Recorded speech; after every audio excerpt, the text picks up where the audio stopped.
a giant American, a primitive moon, a heated wind secret in my drink that I left over there. That's the poem I just wrote that I'm advocating that you all write too to submit to the Hawaii Review right now. Thank you.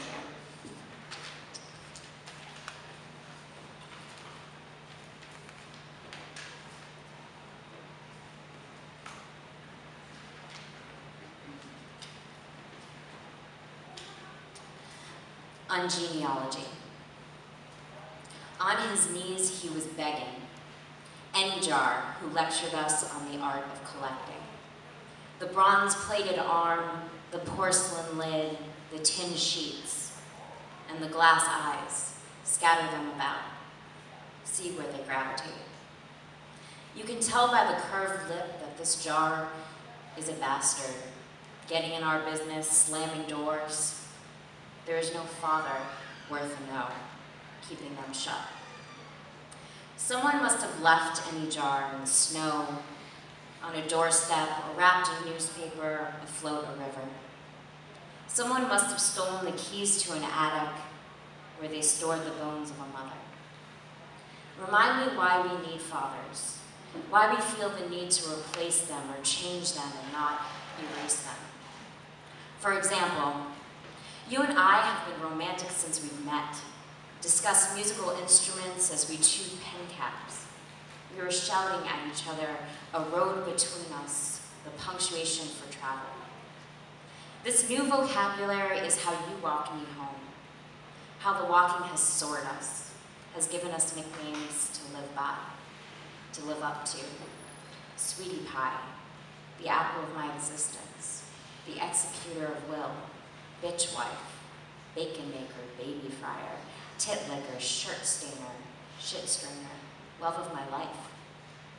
And now, we only speak in actions because if you feel what is inside the thing, you do not call it by the name by which it is known. Everybody knows that by the way you do when you are in love. Things are occurrences. Open to bake, kill, ejaculate, covet to clean. Blinding is as blinding doesn't. Work hard, remove burning, evidence you are waking. Pull, make go away. Wash with all of her. Is ready, open for eating. The results are often displayed in charts or written as narratives. On his knees, he was begging. I was there with his kneecaps. Pathetic lovers, any jar contends. There is nothing between these two but a three, a structure built by that which falls apart. Later, we are instructed as the action of construction, lined up against the wall, are we being measured? Two convicts guilty as ever, command that we close our eyes. We shut up, reach for each other. Bang, bang, bang. I feel his hand jump, mine still. We don't blow that easily, our bodies bound in rosy glue, but mine fucked by the position of a few words. My own father would be running for the door. It's from my chapbook. It's $3, and it's over there. It's called One Petal Row. Makes an excellent gift for Christmas, although Christmas is far away.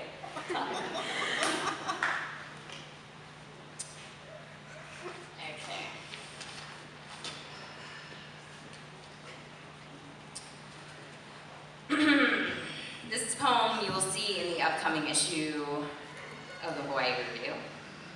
It's called For the Ones That Rip the Heads Off Their Barbie Dolls. Every girl has a Barbie doll poem, right?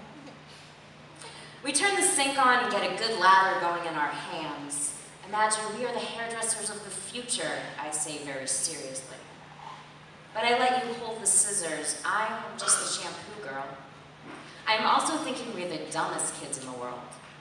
We lock ourselves in the bathroom with some dolls, stale sweet tarts, and the lamest weapon anyone has ever seen. I am only here so I can hide the soap after we use it. I'm not sure if parents still threaten their daughters' dirty mouths. It only really happened once or twice. I was crying loudly, slipping off the edge of my own sounds. We have many dolls because we are both so particular about speaking. Sometimes I think my sister gets her ideas from the way fur falls over an animal's face, or the way tail hair is all different lengths. I get the brunettes, and she gets the blondes. We line them up and decide which one will get a pixie cut or long layers, and which one will lose her virginity first. This also applies to how we get rid of real bodies and come into our own.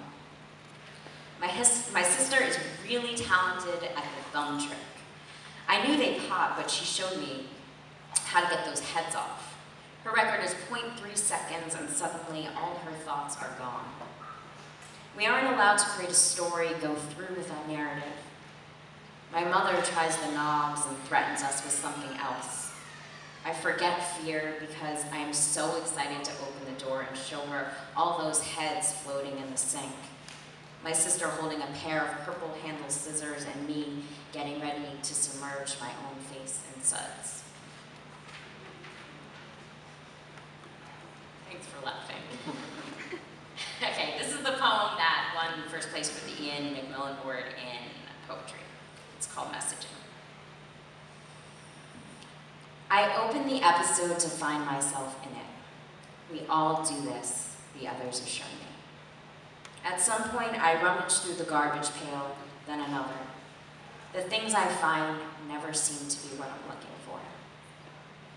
In this scene, I open the basement door, unlocked but mindful of secrecy. A heavy ocean hides there with the potatoes, the shovels, the laundry. I know that this is where we all go for winter. This is where the others have stored their clothes. Confused as to why I am naked, as in fully clothed but not in my favorite dress, which appears to be hanging up, freshly ironed, smelling of ammonia and corn husk, I'm aware that I am also not put in any other type of skin. A woman walks in, asks me how long it's been since I've had a good cup of rosemary peach tea. My answer is exact, 3 years to this moment. It is cold in the basement, yet she doesn't offer the drink. She writes something down, walks away. Certainly, this should be an embarrassing moment. There are mirrors to tell me so, one stitched to my gut. I have breasts that fit neatly into my hands, arms in a fashionable crossbone, a Third Reich style also worn by my high school sweetheart. But he doesn't visit me here. Only women are allowed. Don't worry, they tell me, I am not alone. There's one in particular who follows me from one end of the basement to the other, but refuses to cross water. I fast forward. The act is an unexpected emotional experience. I am digging through the floorboards, but instead of wooden planks, they are books. Underneath, I find cloaks and hats. I try them all on in an obsessive manner. I break the mirror beneath my breasts. Woman after woman comes down the stairs. They ask me extraordinary questions about simple things. They say, do you remember skinning your knees on the front porch? Can you recall how many stitches are lost in your sister's forehead? My desire to speak lessens with every entrance, with every insistence that there is an answer, perhaps tucked in the pockets of some ghost's whimpering lungs, some leopard print flat cat that spreads its wings across the bricks, breathing heavy as it expands beyond its extant form. My grandmother steps in, asks me if I would like to play Twister or some other game where your limbs disappear. We never played like this together while she was alive. I press pause, and she has me pinned down to the floor. Her hands are on blue dots, which she paints over my arms. She asks me if I think she is pretty, if her hair is all right.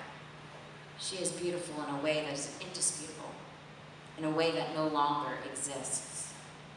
I am, however, a damp and swamp-like sponge, with no features of my own. I am the basement door.